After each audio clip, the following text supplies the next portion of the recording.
Good morning all of you. Hello everyone, study with Sunil sir channel पर आपका स्वागत है। आज हम जो है इतिहास के इस पार्ट में भारतीय इतिहास का दूसरा पार्ट और जो है टॉपिक में आज हम लोग जो है वैदिक कालीन भारत के बारे में महत्वपूर्ण क्वेश्चन करेंगे। वैदिक कालीन भारत की कुछ विशेषताओं को पहले समझेंगे, फिर क्वेश्चन करेंगे। तो आप लोग देख भी रहे होंगे कि बहुत अच्छे अच्छे क्वेश्चंस जो है इस समय जो है वैदिक कालीन से पूछे जा रहे हैं। तो कई पुस्तकों का जो है संकलन एक जगह आपको मिलेगा और जितने प्रश्न पूछे जा रहे हैं, चाहे बीपीएससी के किसी परीक्षा में, प्राइमरी में, मिडिल में, हाई स्कूल में, इंटर में, और या तो जो है रेलवे में या अन्य किसी कॉम्पिटिटिव एग्जाम में, पीसीएस में, यहाँ तक कि यूपीएससी के भी बहुत प्रश्न जो है सीधे कॉमन में पूछ लिए जाते हैं। तो उन सभी प्रश्नों के बारे में यहाँ जो है एक विशेष संकलन प्रस्तुत किया जा रहा है। इसे शुरू से अंत तक देखिएगा और आवश्यकता पड़ने पर इसका स्क्रीनशॉट भी लीजिएगा। और यदि जो है इसका पीडीएफ जो है की आवश्यकता हो तो यूट्यूब के जो है डिस्क्रिप्शन में इसका नंबर मिलेगा, वो आप नंबर पे व्हाट्सएप पे लिख करके नाम और पीडीएफ भेजेंगे तो जो है आपको जो है उसका पीडीएफ भी सेंड कर दिया जाएगा। ठीक, आइए हम लोग क्लास स्टार्ट करते हैं और देखते हैं कि जो है पहला जो है क्वेश्चन हमारा क्या है। क्वेश्चन में सबसे पहला जो है वैदिक काल को दो भागों में बांटा गया है, एक ऋग वैदिक काल, एक उत्तर वैदिक काल। ऋग वैदिक काल में सबसे बड़ी बात है वो उत्तर वैदिक काल में यदि अंतर की बातचीत की जाए तो ऋग वैदिक काल में लोहे की खोज नहीं हुई थी, उत्तर वैदिक काल में लोहे की खोज हुई थी। जब लोहे की खोज हो गई तो फिर जो है उसका हल्का फाल बनाया गया, गहरी जुताई की गई, जिससे जो है क्या हुए जो है अन्न की उपज बढ़ी और अन्न की उपज बढ़ी तो अधिशेष हुआ। अधिशेष मतलब जो है बचत हुआ। उस बचत को रखने के लिए तमाम प्रकार के लोगों में संघर्ष हुआ और राजतंत्र का फिर पुनः जन्म हुआ। तो आइए हम लोग जो है देखते हैं कि किस प्रकार से वैदिक काल से प्रश्न पूछे जा रहे हैं। इसका जो है डिटेल यदि अध्ययन आप देखना चाहते हैं तो उसका भी वीडियो जो है जल्द ही आ जाएगा। जो है उसमें क्वेश्चन के पहले एक्सप्लेनेशन दिया जाएगा और एक्सप्लेनेशन का मतलब पूरे वैदिक टॉपिक को कवर किया जाएगा, फिर उसके लास्ट में क्वेश्चन दिया जाएगा। अभी हम केवल क्वेश्चन को करवा रहे हैं। प्रीवियस ईयर के जितने क्वेश्चन पूछे गए हैं सभी क्वेश्चन को बारी बारी से करवा रहे हैं। आइए क्वेश्चन नंबर फर्स्ट की बातचीत करते हैं। ऋग्वैदिक या ऋग्वेद किस देवता को समर्पित है? ऋग्वेद का सबसे प्रभावशाली देवता जो था वो इंद्र था। इंद्र की स्तुति में वहाँ बहुत सारे श्लोक आए हैं या इस इंद्र का नाम आया है। 200 से अधिक बार जो है इंद्र का जो है नाम जो है ऋग्वेद में आया है, इसलिए इंद्र वहाँ का सबसे प्रमुख देवता है। लेकिन इंद्र जो है केवल जो है ऋग्वैदिक काल तक प्रमुख देवता रहा। उत्तर वैदिक काल आते आते जो है इसके चारित्रिक बदलाव होने के कारण चरित्र में इसका जो है हनन हुआ, चारित्रिक पतन हुआ, जिसके कारण इसे जो है क्या कर दिया गया, प्रमुख देवता के पद से हटा दिया गया। ठीक, तो ऋग्वेद किस देवता को समर्पित है? तो ऋग्वेद में बहुत सारी सूक्तियां हैं, 200 से अधिक सूक्तियां जो है क्या है, इंद्र को समर्पित हैं, इसलिए जो है इंद्र वहां का सबसे प्रमुख देवता है। सेकेंड क्वेश्चन, गायत्री मंत्र किस वेद में है? तो गायत्री मंत्र जो है जिसे हम लोग जानते हैं इसके रचयिता विश्वामित्र हैं और यह जो है क्या है, ऋग्वेद से संबंधित है। प्रश्न बहुत ही इंपॉर्टेंट हैं और बहुत ही प्रभावशाली हैं, बहुत ही प्रभाव। तो देखिए जो है एक एक करके जो है गायत्री मंत्र किस वेद में है? तो गायत्री मंत्र जो है ऋग्वेद में है। ठीक, विकल्प ए सही है। इसके बाद हम लोग आते हैं क्वेश्चन नेक्स्ट, आर्यों का मुख्य व्यवसाय क्या था? आर्य देखिए जो है मुख्य रूप से पशुपालन करते थे। आर्यों का मुख्य व्यवसाय क्या था? वो पशुचारण करते थे, वो टहल टहल करके पशु चराते थे, पशु को पालते थे और जो हड़प्पा सभ्यता में जो है, हड़प्पा सभ्यता और वैदिक काल से थोड़ा सा कंपेरिजन करेंगे तो एक बात का पता चलेगा, हड़प्पा सभ्यता नगरी जनजीवन था, नगरी सभ्यता थी। वैदिक काल ग्रामीण सभ्यता है। यहाँ जैसे गांव में जो जो चीज़ें आज के डेट में भी प्रचलित हैं, सभी काम जो है वैदिक काल में चलते थे जो है। और वैदिक काल का जो है, ऋग वैदिक काल का जो है प्रमुख जो है क्या कहते हैं, मुख्य व्यवसाय क्या था जो है, ये पशुपालन था। लोहा निर्माण तो बिल्कुल नहीं लगाना है। कृषि भी हो सकता है, लेकिन कृषि पशुपालन के बाद कृषि आया था। ठीक, तो नेक्स्ट क्वेश्चन की बातचीत करते हैं। क्वेश्चन नेक्स्ट देखेंगे तो क्वेश्चन नंबर 4, सभा और सीमित का उल्लेख किस वेद में मिलता है?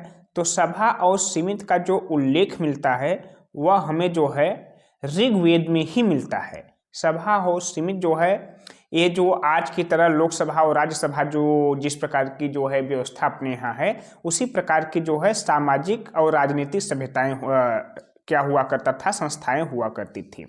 ठीक, सभा और सीमित। और नेक्स्ट, अश्वमेध यज्ञ किसके लिए किया जाता था? अश्वमेध यज्ञ एक शक्ति प्रदर्शन था। शक्ति प्रदर्शन का मतलब जो है, जो सम्राट हुआ करता था, राजा हुआ करता था, राजा जो है जब जो है क्या होता था जो है, अपने आप को जो है बहुत अधिक जो है अपने राज्य का विस्तार करना चाहता था, और उसे लगता था कि अब जो है अगल बगल के राज्य हमारी अधीनता स्वीकार कर लिए हैं, तो उसके बाद जो है एक जो है घोड़े को जो है छोड़ता था।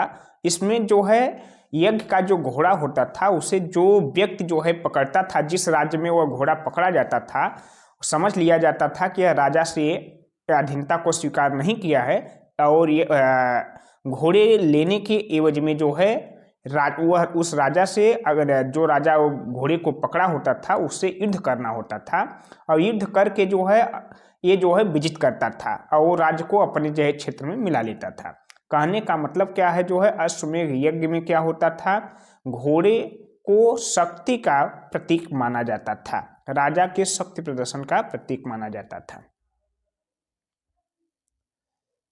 आर्यों का प्रमुख अनाज क्या था?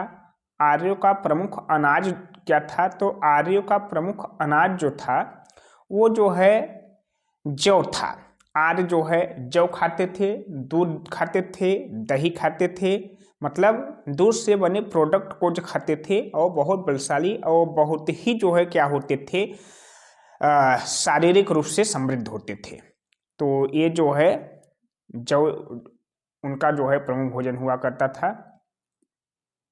उनका प्रमुख भोजन जौ हुआ करता था। तो नेक्स्ट, ऋग्वेद में कितने सूक्त हैं? ऋग्वेद में टोटल जो है सूक्तों की संख्या 128। सूक्त का मतलब जो है श्लोक या दोहे कहिए। ठीक, ये 1028 है। और नेक्स्ट, दास और दस्यु शब्द किसके लिए प्रयुक्त होते थे? दास और दस्यु शब्द प्रयुक्त होते थे शत्रु के लिए। शत्रु, ऋग्वैदिक काल में दस्यु शब्द आया है शत्रु के लिए। ठीक, नेक्स्ट, गायत्री मंत्र किस देवता को समर्पित है? तो गायत्री मंत्र ओम भूर्भुवः स्वः, ये जो कहा जाता है ये गायत्री मंत्र है, और यह जो है विश्वामित्र के द्वारा रचित है, और जो है यह सूर्य देव को समर्पित है। सवितानंद मतलब सूर्य को। वैदिक काल में विवाह किस प्रकार का होता था? वैदिक काल में जो है ब्रह्म विवाह होता था, गंधर्व विवाह होता था। हाँ, दोनों विवाह प्रचलित थे। वैदिक काल में ब्रह्म विवाह, गंधर्व विवाह के साथ साथ जो है जो विवाह चलते थे धीरे धीरे, जो बाद में आए जो है असुर विवाह, पैशाच विवाह, तमाम प्रकार के जो विवाह हैं, ये सब विवाह भी प्रचलित थे वैदिक काल में। विवाहों के कई स्वरूप थे, ब्रह्म और गंधर्व दोनों। ये जो है विकल्प इसमें सही है, इसलिए विकल्प सी सही होगा। आर्यों की भाषा क्या थी? आर्य जो है मुख्यतः जो है संस्कृत भाषा में बातचीत करते थे।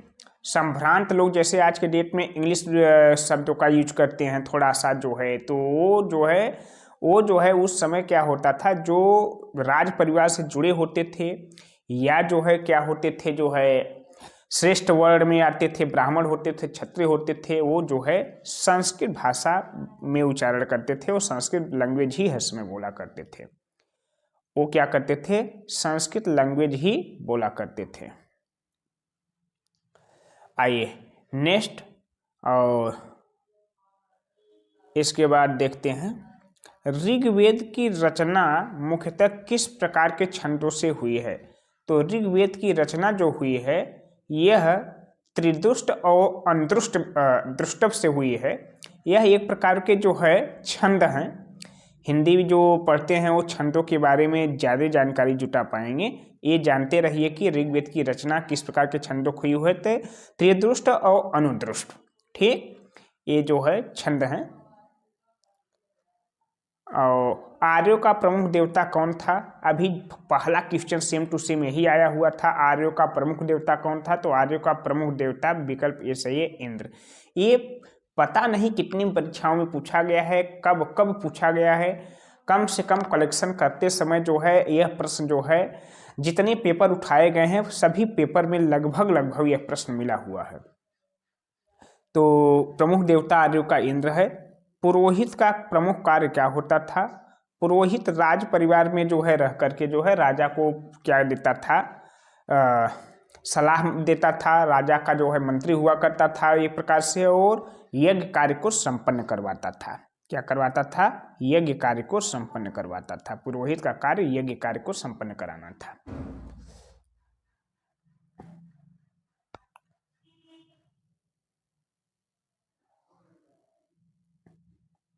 आर्यों की आर्थिक व्यवस्था किस पर आधारित थी? आर्यों की आर्थिक व्यवस्था जो है कृषि और पशुपालन पर आधारित थी। बता दें कि आर्य जो है एक जो है आर्य सभ्यता कहिए या जो है वैदिक सभ्यता कहिए, एक ग्रामीण सभ्यता थी। ग्रामीण सभ्यता में कृषि और पशुपालन जो है प्रमुख उद्योग के रूप में। ठीक, आइए नेक्स्ट, वैदिक समाज में स्त्रियों का स्थान कैसा था?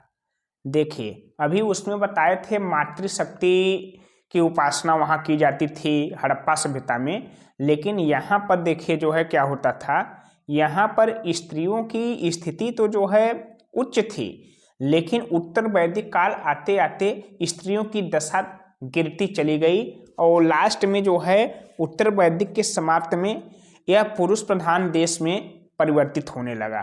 ठीक, पहले क्या थी जो है ये जो है वैदिक समाज में स्त्रियों का स्थान कैसा था? तो ये उच्च स्थान। वैदिक काल दो प्रकार का है, एक ऋग्वैदिक एक उत्तर वैदिक। ऋग्वैदिक माने पहले वाला वैदिक और उत्तर वैदिक माने बाद वाला वैदिक। तो पहले वाले वैदिक में उच्च स्थान मिलता था, लेकिन जाते जाते उत्तर वैदिक या वैदिक काल की समाप्ति आते आते जो है 6ठी शताब्दी के आसपास में, जब जो है ईसा पूर्व बुद्ध का जन्म हुआ, उसके पहले ये सब क्या हुआ था, वैदिक काल की स्थिति जो है या हिंदू धर्म की कहिए ब्राह्मण धर्म की स्थिति जो है प्रतिष्ठा थोड़ा जो है धूमिल हुई और स्त्रियों की स्थिति भी जो है थोड़ा प्रभावित हुई। वैदिक काल के लोग किस धातु का उपयोग जानते थे? वैदिक काल का उपयोग जो है वैदिक काल के लोग तांबे का उपयोग जानते थे, और उत्तर वैदिक काल आते आते जो है लोहे की भी खोज हो गई थी। उत्तर वैदिक काल में, ऋग्वैदिक काल में लोहा नहीं है। गोत्र प्रणाली का उल्लेख सबसे पहले किस वेद में मिलता है? गोत्र प्रणाली का उल्लेख सर्वप्रथम जो है ऋग्वेद में मिलता है। ठीक, ऋग्वेद में मिलता है। अपने एक जो है फॉलोअर जो ऋषि हुआ करते थे, उन ऋषियों के नाम पर लोग अपने गोत्र का नाम रखना स्टार्ट किया। जैसे कोई आज के डेट में जो है आसाराम का फॉलोअर है, कोई अरगड़ानंद का फॉलोअर है, कोई चिन्मयानंद का फॉलोअर है। तो इस प्रकार के जो ऋषि मुनि हुआ करते थे उनके नाम पर जो जिनके फॉलोअर हुआ करते थे वे अपने गोत्र का नाम उसी पर रखना स्टार्ट कर दिए। गोत्र प्रणाली का उल्लेख सबसे पहले किस वेद में मिलता है? तो ऋग्वेद में मिलता है। वैदिक काल, ठीक, वैदिक काल में गौ का क्या महत्व था? वैदिक काल में गौ को अधन्य कहा गया था, उसे न मारने योग्य कहा गया था। यह अधन्य है क्यों? क्योंकि गौ का मांस उस समय भी प्रचलित था, तो लोग जो है उसकी रक्षा करने के लिए सनातनी धर्म वाले या वैदिक धर्म वाले उसे जो है अधन्य घोषित कर दिया, इसे न मारने योग्य घोषित किया। क्यों? क्योंकि उससे उन्हें दूध मिलता था, उससे उन्हें जो है खाद्य सामग्री मिलती थी, तो वो उसका रक्षक पहले ही बन गए। मुद्रा के रूप में भी वो उसका इस्तेमाल होता था, यज्ञ के रूप में होता था, संपत्ति के रूप में होता था। जिसके पास जितनी गाय होती थी वह उतना ही समृद्धशाली माना जाता था।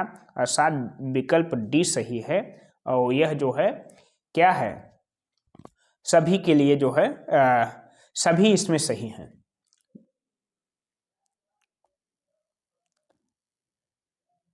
आर्यों का प्रमुख मनोरंजन क्या था? आर्यों का प्रमुख मनोरंजन जो था, आर्यों का प्रमुख मनोरंजन जो था वह जो है संगीत और नृत्य था। संगीत और नृत्य था। जुआ भी खेलते थे यार, ठीक, हड़प्पा सभ्यता वाले भी जुआ खेलते थे, शिकार भी करते थे ये लोग। बहुत सही, मतलब सभी उपरोक्त सभी, डी सही है। ठीक,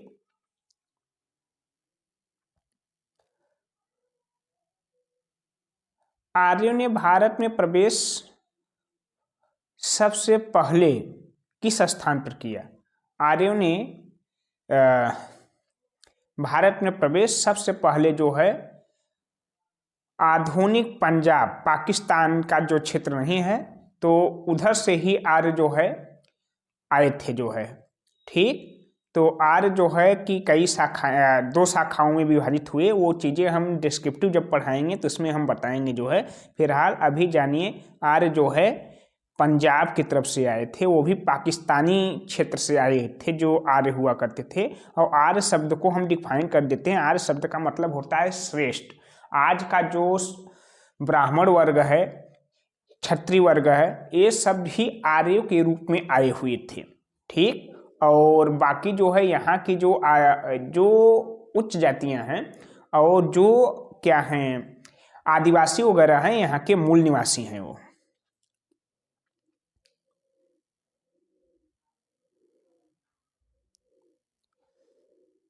ऋग्वेद के अनुसार जल की देवी कौन होती थी?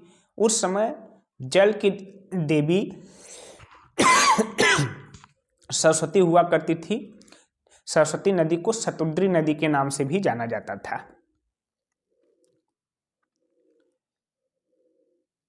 प्रमुख नदी थी उस समय की, ऋग्वैदिक कालीन शतुद्री या सरस्वती प्रमुख नदी थी। शतुद्री, परशुड़ी, रावी, परशुड़ी और इसी प्रकार की वो नदियां हुआ करती थी। आज आधुनिक नदियों का ही वो नाम था उस समय। ठीक, वैदिक काल के शिक्षकों को क्या कहा जाता था? वैदिक काल की शिक्षा जो थी आश्रम पद्धति की थी, और उस समय शिक्षकों को जो है गुरु कहा जाता था। क्या कहा जाता था? गुरु कहा जाता था। आर्यों ने किस प्रकार के वस्त्र पहनते थे? आर्य जो है देखिए, हड़प्पा सभ्यता में भी कॉटन का प्रचलन था। आर्य भी जो है सूती वस्त्र या कपासी वस्त्र बहुत पहनते थे। सूती वस्त्र, विकल्प ए सही है।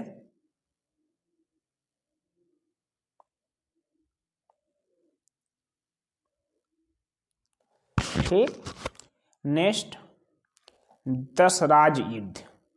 दशराज युद्ध जो है कहाँ हुआ था? ऋग्वैदिक में हुआ था दशराज युद्ध। इस युद्ध में जो है ऋग्वैदिक कालीन ये जो है बहुत प्रथम युद्ध था माना जाए सत्ता संघर्ष के लिए, मानिए जो है। तो दशराज युद्ध कहिए या दशराज का युद्ध कहिए, जो है रावी नदी के तट पर हुआ था। परशुड़ी जिसे कहते हैं, परशुड़ी या रावी कहीं होता है, तो उसी नदी के तट पे हुआ था यह जो है, और ये ऋग्वैदिक काल में हुआ था। ऋग्वेद में कुल कितने मंडल हैं? ऋग्वेद में 10 मंडल हैं टोटल। ऋग्वेद में मंडलों की संख्या कितना? 10, 1080 सूक्ति। नदियों की माता किसे कहा जाता था? उस समय की सबसे प्रमुख नदियों में सरस्वती नदी शामिल थी, और सरस्वती को ही सबसे प्रमुख नदी के रूप में जाना जाता था। और नदियों की माता नदीत्मा इसे कहा जाता था, नदीत्मा या नदियों की माता।